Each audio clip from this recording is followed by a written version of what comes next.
दोस्तों, एक महिला अपने पति को साथ लेकर के उत्तर प्रदेश का जो प्रयागराज का कुंभ का मेला चल रहा है, इसी मेले में गंगा स्नान करने के लिए आती है। लेकिन वो अपने पति से कहती है कि तुम यहीं खड़े हो जाओ, मैं गंगा स्नान करके अभी लौट करके आ रही हूँ। वो महिला जैसे ही स्नान करने के लिए जाती है और लौट करके जब आती है तो वो देखती है कि उस जगह पर उसका पति नहीं था। फिर वो देख करके बहुत ज़्यादा परेशान हो जाती है, अपने पति को इधर उधर ढूंढने का प्रयास भी करती है, लेकिन उसका पति कहीं नहीं मिलता। काफ़ी प्रयास करने के बावजूद भी जब उसका पति नहीं मिलता, फिर वो ठंड से कांपती हुई और एक महात्मा के एक तंबू में पहुंच जाती है, जो महात्मा का तंबू लगा होता है।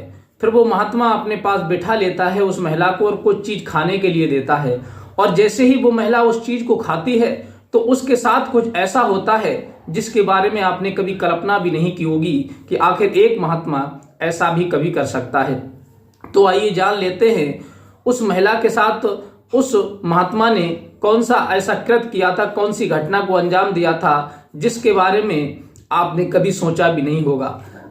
नमस्कार, मैं हूं रितेश कुमार। दरअसल आज की जो घटना मैं आपको सुनाने के लिए जा रहा हूं, ये सच्ची घटना इसी उत्तर प्रदेश का जिला लगता है प्रयागराज। उस प्रयागराज में इस समय 2025 में बहुत ही विशाल महाकुंभ लगा हुआ है, जहां लाखों नहीं करोड़ों की संख्या में श्रद्धालु स्नान करने के लिए अपनी श्रद्धा के भाव से आते हैं। बताया तो जाता है कि वैसे तो कुंभ का जो मेला होता है वो 12 साल में एक बार लगता है, लेकिन इस बार 144 साल में जो मुहूर्त आया है निकल करके, ये 144 साल पहले आया था और उसके बाद अब आया है। इसलिए हमारे सनातन धर्म में अधिक से अधिक लोग कुंभ के मेले में अधिकतर पहुंच रहे हैं और अपने श्रद्धा और विश्वास से त्रिवेणी में डुबकी लगा रहे हैं। बताया जाता है कि वहां पर अमृत काल बताया जाता है, यहाँ पर अमृत की एक बूंद गिरी थी, जिसकी वजह से बड़ा ही शुभ माना जाता है। 3 त्रिवेणी धाराओं की गंगा सम्मिलित होती है, मिक्स होती है, और उसी तीनों गंगाओं में स्नान करने का इंसान को फल प्राप्त होता है। इस वजह से लाखों की संख्या में नहीं करोड़ों की संख्या में श्रद्धालु वहां पहुंचते हैं। एक महिला जिसका नाम सविता होता है, जो बिहार की रहने वाली होती है, वो अपने पति से कहती है कि इस वर्ष बहुत ही शुभ समय आया है और महाकुंभ लगा हुआ है, चलो उत्तर प्रदेश में प्रयागराज में कुंभ के मेले में स्नान करने के लिए चलते हैं और अपने जो भी दुख परेशानियां हैं वो सारी कट जाएंगी। ये भी बताया जाता है कि जो इंसान सच्ची श्रद्धा भाव से अपने मन में जो कार्य लेकर के जाता है, जो सोच करके जाता है, वो त्रिवेणी में स्नान करने के बाद वो सारी इच्छाएं पूरी हो जाती हैं। यह विचार करके जो सविता होती है वो देरी नहीं करती, अपने पति को लेकर के प्रयागराज के कुंभ मेले में स्नान के लिए पहुंच जाती है। दोस्तों, स्नान के लिए जब पहुंचती है तो फिर अपने पति से गंगा के घाट पर कहती है कि तुम यहाँ पर खड़े हो जाओ, कपड़ों को अपने पास रखना क्योंकि भीड़ बहुत ज्यादा है, कोई ले ना जाए, और कोई कपड़े ले गया तो बहुत ज्यादा दिक्कत हो जाएगी। बस वो कुछ जो कपड़े घर से लेकर के आते हैं वो उनका जो पति होता है सविता का, वो पकड़ लेता है और सविता गंगा में स्नान करने के लिए घुस जाती है। और वो जैसे ही गंगा में स्नान करने के बाद जब लौट करके आती है तब वो देखती है कि जिस जगह पर उसने अपने पति को खड़ा किया था उसका पति उस जगह पर नहीं था।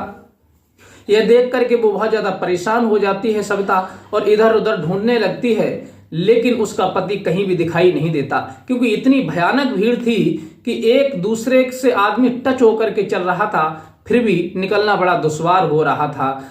इस प्रकार से वो परेशान हो जाती है, लगभग आधे घंटा इधर उधर अपने पति को ढूंढती रहती है।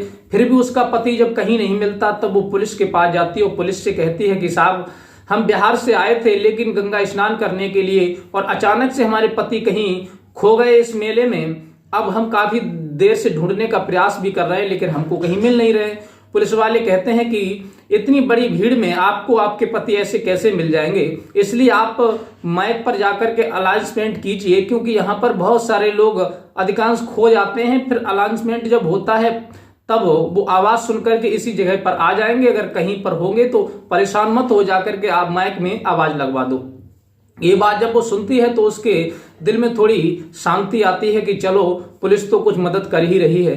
फिर वो जाती है पुलिस के पास और अपनी सारी हकीकत बताती है। तो फिर वहां से अनाउंसमेंट किया जाता है उसके पति के नाम से और गांव जिले के नाम से, लेकिन कई बार अनाउंसमेंट करने के बाद भी उसका पति पुलिस की जो वहां पर चौकी बनी होती है वहां पर नहीं पहुंचता है।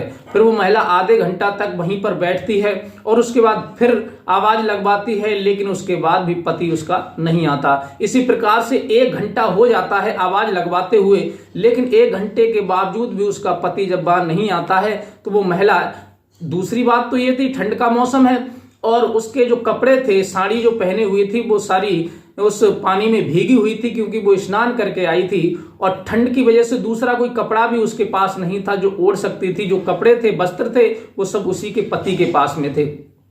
ठंड की वजह से कांप रही थी महिला और कपकपाती हुई वो इधर उधर घूमने लगती है। अब उसे कोई दूसरा चारा दिखाई नहीं देता कि आखिर मैं करूं तो करूं क्या। अब इधर उधर भटकती हुई पुलिस के पास जाने के बाद भी उसे कोई समाधान नहीं मिलता है। फिर वो इधर उधर अपने पति को ढूंढने लगती है, लेकिन एक महात्मा वहां पर अपना जो तंबू होता है वो बनाए हुए बैठा हुआ था और आग जला करके बैठा हुआ था, ताप रहा था।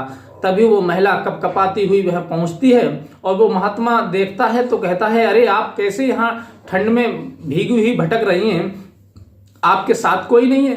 तब वो कहती है कि नहीं महाराज, मेरे साथ कोई नहीं है, मेरे पति आए थे और वो इस भीड़ में खो गए। मैं स्नान करने के लिए गई थी और काफी देर से मैं अपने पति को ढूंढने का प्रयास भी कर रही हूँ, पुलिस के द्वारा आवाज भी लगवाई, लेकिन मेरे पति नहीं मिले। तब वो महात्मा कहते हैं, अरे तुम तो बहुत ज्यादा ठठुर चुकी हो, तुम्हारा बदन भीगा हुआ है और तुम बीमार पड़ जाओगी, तुम जल्दी से आओ, इस आंच के पास बैठ जाओ। फिर वो महिला उसी महात्मा के तंबू में पहुंच जाती है और वहां जो आग जल रही थी वहीं पर बैठ करके तापने लगती है। फिर महात्मा वहीं बैठ जाते हैं और बैठने के बाद वो कहते हैं कि बेटी चिंता मत करो, कुछ देर के बाद तुम्हारा पति यहाँ आ जाएगा। ये बात जब वो महिला सुनती है तो उसे थोड़ा अच्छा लगता है, उसे विश्वास होता है कि महात्मा जी कह रहे हैं कि तुम्हारा पति कुछ देर में आ जाएगा, तो हो सकते हैं हमारे पति आ जाए।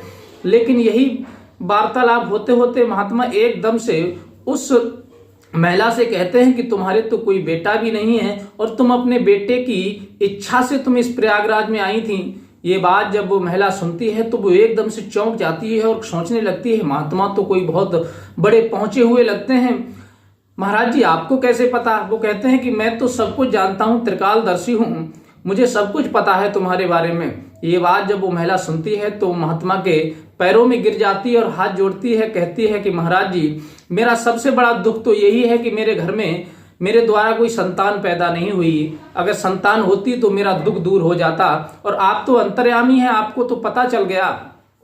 फिर आप कुछ कृपा कर दीजिए मुझ पर, जो मेरे संतान पैदा हो जाए। महात्मा बोले, सब कुछ हो जाएगा, तुम्हारा पति भी आ जाएगा और तुम्हारे संतान भी हो जाएगी, आप निश्चिंत रहो, केवल यहाँ आंच पे बैठ करके अपने आप को सेंकती रहो। इसी बीच वो महात्मा जो होता है कुछ खाने के लिए उस महिला के लिए लेकर के आता है और कहता है कि तुम निश्चिंत रहो, ये चीज खा लो तुम, और यही खाने के बाद तुम्हें संतान की प्राप्ति होगी। वो महिला जो होती है बिना सोच विचारे उस महात्मा से वो वस्तु लेकर के खा लेती है और इधर वो महात्मा अपने जो तंबू का जो दरवाजा होता है उसे बंद कर लेता है और फिर वो महिला उसे खाने के कुछ ही देर के बाद में उसे चक्कर आने लगता है और वो बेहोश वहीं हो जाती है। जब बेहोश हो जाती है तो वो महात्मा उस महिला के साथ शारीरिक संबंध बनाता है और शारीरिक संबंध बनाने के बाद में फिर उस महिला के लिए वहीं लिटा देता है। किसी को पता नहीं चलता कि इस तंबू में एक महिला भी है। अब वो महिला के साथ में जो बेहोश महिला पड़ी थी उसके साथ में वो एक दिन में कई बार शारीरिक संबंध बनाता है। महिला को जैसे ही होश आता है तब वो महात्मा फिर उसे कुछ वस्तु खाने के लिए देता है और फिर वो महिला फिर खा लेती है, क्योंकि उसके अंदर बच्चे की लालसा जाग गई थी। और खाने के बाद पुनः फिर वो बेहोश हो जाती है। इस प्रकार से 3 दिन तक वो महात्मा अपने आश्रम में उस महिला के लिए कुछ नशीला पदार्थ खिला करके बेहोश किए डाले रहा और उसके बाद में फिर 3 दिन हो जाते हैं। कई बार वो शारीरिक संबंध बनाता है उस महिला के साथ में और एक दिन वो महात्मा कहीं किसी काम से चला जाता है और उस महिला के लिए कुछ देर के बाद होश आ जाता है। जब महिला को होश आता है तो वो देखती है, लेकिन उस महिला को कोई पता नहीं था कि मेरे साथ कुछ गलत हुआ है। वो तो यही सोच रही थी कि महात्मा ने कोई चमत्कार किया है और मेरे पति भी आ जाएंगे और मुझे बच्चा भी मिल जाएगा। जब महात्मा चले गए थे वो महिला बहुत ज्यादा परेशान थी और परेशानी की वजह से, क्योंकि उसका मूड घूम रहा था और वो वहीं पर गिर जाती है।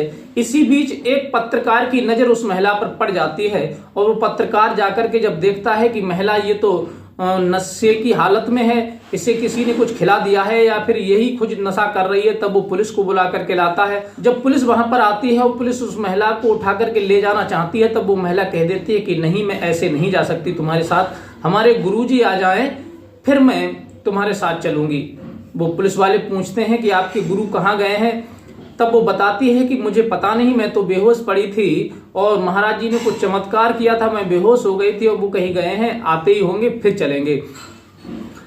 फिर उसी बीच में वो महात्मा जी वहीं आ जाता है। फिर पुलिस उस महात्मा को पकड़ लेती है और उससे पूछती है कि आखिर सच बताओ, बात क्या है। फिर वो महात्मा पहले तो बताता नहीं है, फिर उसकी जब पोल पट्टी खुलती है, उसके जब कपड़े उतारे जाते हैं, तब वो महात्मा नहीं होता है, एक पाखंडी होता है, मुस्लिम होता है, जिसका कुछ अहमद शमशाद नाम होता है। उसकी जब पोल पट्टी पुलिस खोलती है तो फिर महिला के लिए बताया जाता है कि तुम एक गलत आदमी के शिकार में पहुंच चुकी थी और तुम्हारे साथ ऐसे ऐसे इसने 2-3 दिन तक शारीरिक संबंध बनाए, क्योंकि उस महात्मा को पकड़ करके, जो महात्मा नहीं था, ढोंगी था, जो महात्मा बन करके लोगों को ठगता हुआ घूम रहा था, लूटता हुआ घूम रहा था। कोई महिलाएं जो होती थीं, अकेले पड़ जाती थीं, उन्हें अपना शिकार बनाया करता था, उन्हें नशीला पदार्थ दे करके उनके साथ शारीरिक संबंध बनाया करता था और इस प्रकार से उसने बिजनेस बना लिया था और इसी तरह से उसने बहुत सारी महिलाओं के साथ ऐसा किया था। फिर पुलिस उससे सख्ती से पूछताछ करती है तो पुलिस के लिए वो सारी हकीकत बता देता है कि मैं कोई महात्मा नहीं हूं, मैं मुस्लिम हूं और मैं महात्मा का भेष बना करके, तिलक लगा करके यहाँ पर घूम रहा हूँ, भगवा वस्त्र पहन करके, और ऐसी महिलाओं से ठगी किया करता हूँ कि तुम्हारे बच्चा नहीं है, कि तुम्हें ये परेशानी है। ये बातें मैं उन्हें बता करके वो मेरे बहकावे में आ जाती हैं और फिर वो मेरे साथ शारीरिक संबंध बनाने के लिए राजी हो जाती हैं। जो नहीं भी होती उन्हें मैं नशा सुंघा देता हूँ, बेहोश कर देता हूँ, फिर उनके साथ शारीरिक संबंध बनाता हूँ। ये बात जब पुलिस सुनती है तो पुलिस के भी रोंगटे खड़े हो जाते हैं और पुलिस तत्काल उसे गिरफ्तार करके उसे जेल भेज देती है और महिला के पति को वहीं एक इंक्वायरी की जाती है। महिला के पति को तलाशती है पुलिस और तलाशने के बाद में फिर उस महिला के लिए उसके पति के हवाले कर दिया जाता है और उसे भी चेतावनी दी जाती है कि तुम अपनी पत्नी को अपने साथ रखो, इधर उधर अगर भटकोगे तो कुछ भी तुम्हारे साथ हो सकता है। इतनी बड़ी भीड़ में इतने ढोंगिए घूम रहे हैं, बहरूपी घूम रहे हैं, ना जाने कितने भेष बदल करके लोगों के साथ में ठगी कर रहे हैं, जो लोगों के साथ अनहोनी घटना को अंजाम देते हैं। इसलिए हमेशा सतर्क रहिएगा। तो साथियों, आपसे भी हमारा यही कहना है कि आप भी अगर प्रयागराज कुंभ मेले में जा रहे हैं तो सतर्क रहें और ऐसे ढोंगियों से सावधान रहें, जो तिलक लगा करके महात्मा बन करके, जो नकली महात्मा बन करके हमारी आस्था के साथ खिलवाड़ कर रहे हैं। ऐसे लोगों से सतर्क रहें और ऐसे लोगों की जानकारी आपको मिलती है तो तुरंत पुलिस को सूचित करके ऐसे पाखंडियों को पकड़वाने में भी पुलिस का सहयोग करें। तो साथियों, ये वीडियो आपको कैसी लगी? अगर वीडियो अच्छी लगी हो तो प्लीज हमें लाइक, सब्सक्राइब कीजिए, हमारे चैनल को भी सपोर्ट कीजिए और मिलते हैं इसी प्रकार की कोई नेक्स्ट घटना के साथ। तब तक के लिए दीजिए इजाजत। नमस्कार।